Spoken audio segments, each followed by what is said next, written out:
పాముని పూజ చేయడం అంటే ఏదో అర్థం పర్థం లేకుండా చేతకాక పూజ చేస్తున్నారనుకోకూడదు.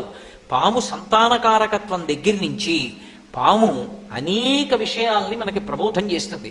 అందుకే మీరు జాగ్రత్తగా గమనించండి, అసలు దేవతలు ఎవరికీ కూడా పాముతో సంబంధం లేకుండా ఉండరు. శ్రీ మహావిష్ణువు ఆదిశేషుడి మీద పడుకుంటాడు. పరమశివుడు నాగాభరణుడై మెడలో పాములు వేసుకుంటాడు, చేతులకి కూడా పాములు కంకణాలుగా పెట్టుకుంటాడు. అసలు విఘ్నేశ్వరుడు నాగ యజ్ఞోపవీతం వేసుకుంటాడు, పామునే యజ్ఞోపవీతంగా వేసుకుంటాడు. శ్రీకృష్ణ భగవానుడు కాళీయమర్దనంలో ఆయనకి ఏ రంగస్థలం పనికి రాలేదు. ఆయన కాళీని యొక్క పడగల మీద తాండవం చేశాడు. మీరు ఎక్కడ చూడండి, చివరికి సహస్రారమని పాము పడగలు ఎలా ఉంటాయో శ్రీ విద్యా సంప్రదాయంలో ఆ సహస్రారమును చేరుకున్నప్పుడు అలా ఉంటుంది.